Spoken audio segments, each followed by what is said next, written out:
እናት ኑ ተማሩ ከፍቅሯ ርቃችሁ የምትኖሩ ማርያም ፊደል ናት ኑ ተማሩ።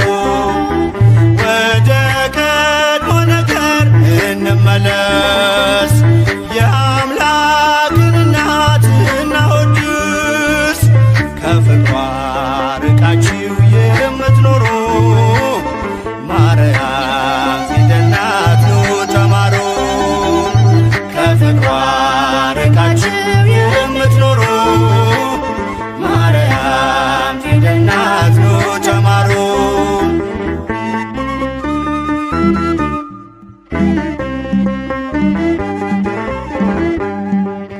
ቃል ተጽፎባታል የመዳኛ ፊደል ጥበብ የሚሞላ ጨለማን የሚሰቅ ለቃል ሥጋ መሆን